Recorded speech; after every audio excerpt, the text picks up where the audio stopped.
इस बार ठंड कैसी पड़ेगी? अब आप सोचेंगे ये क्या सवाल हुआ? ये मेरा नहीं बल्कि इन गाँव वालों का सवाल है। आप देख रहे हैं स्टॉक मार्केट पाठशाला और मेरा नाम है मुकेश पंजवानी।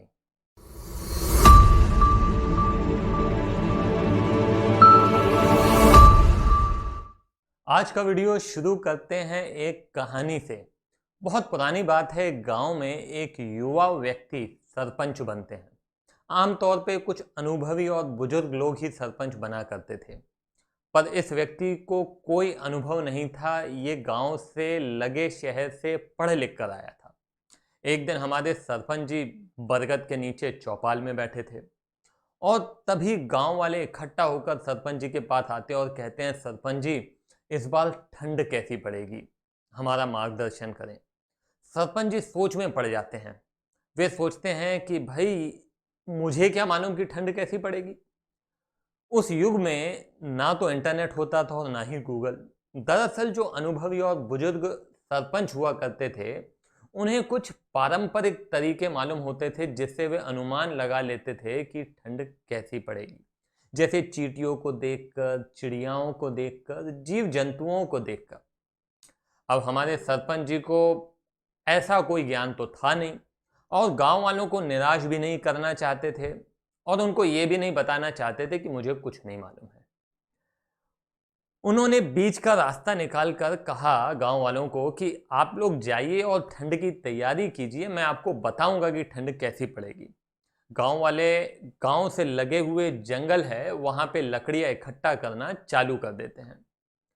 अब सरपंच जी सोच में पड़ जाते हैं कि किस तरह से गांव वालों की मदद करूं और बताऊं कि ठंड कैसी पड़ेगी।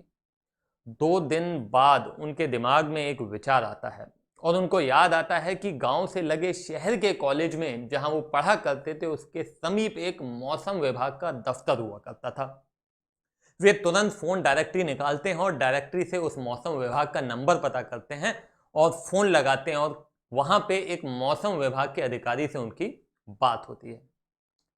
सरपंच जी पूछते हैं, भाई साहब आप बता सकते हैं कि इस बार ठंड कैसी पड़ेगी?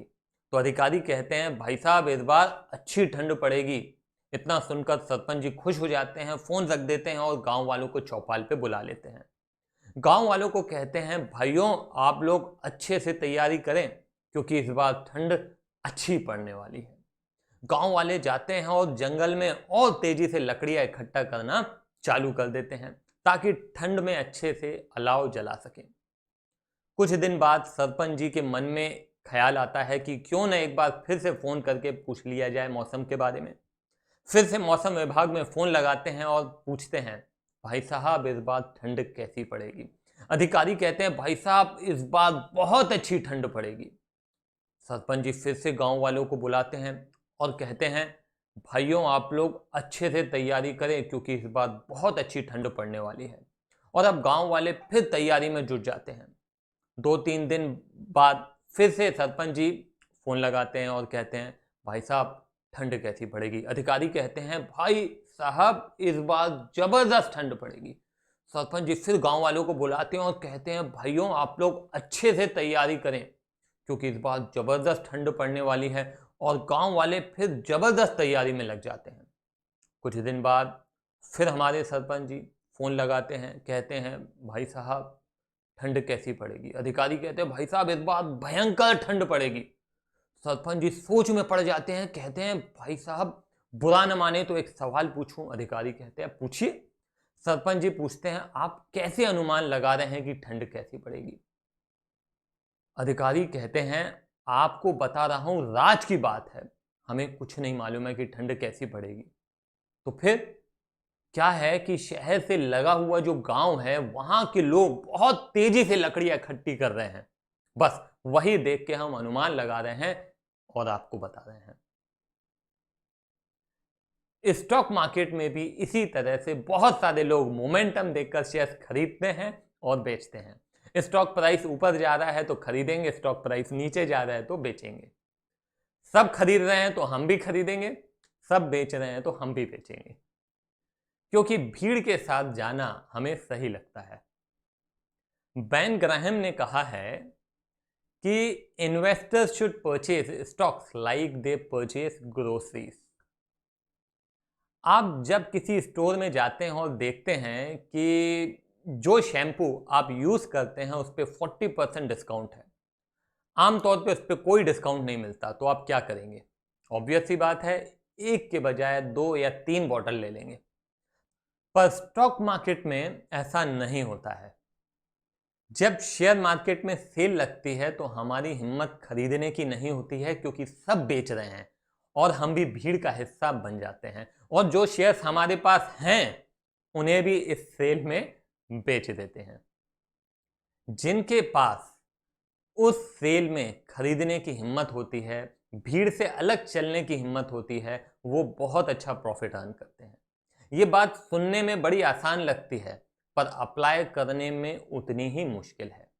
और इसीलिए ज्यादातर इन्वेस्टर्स इंडेक्स को भी बीट नहीं कर पाते हैं, ये सच्चाई है।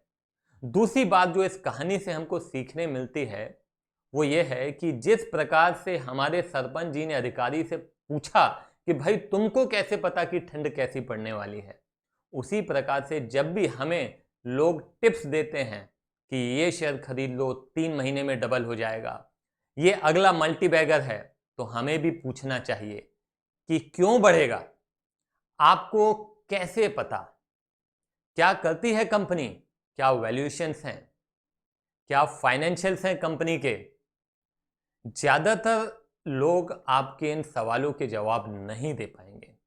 अपनी मेहनत के पैसे किसी की बातों में आकर नहीं लगाएं, अपना होमवर्क खुद जरूर करें। ध्यान रहे, हर शेयर के पीछे एक बिजनेस है, बिजनेस के कुछ फाइनेंशियल्स हैं, बिजनेस के कुछ वैल्यूएशंस हैं और हाँ, हर एक बिजनेस की एक कहानी है। अगर ये वीडियो आपको पसंद आया हो तो इसे अपने फ्रेंड्स के साथ शेयर करें, लाइक करें और हाँ, हमारे चैनल को सब्सक्राइब करें। हम फिर मिलेंगे नए वीडियो में नए टॉपिक के साथ। Bye bye.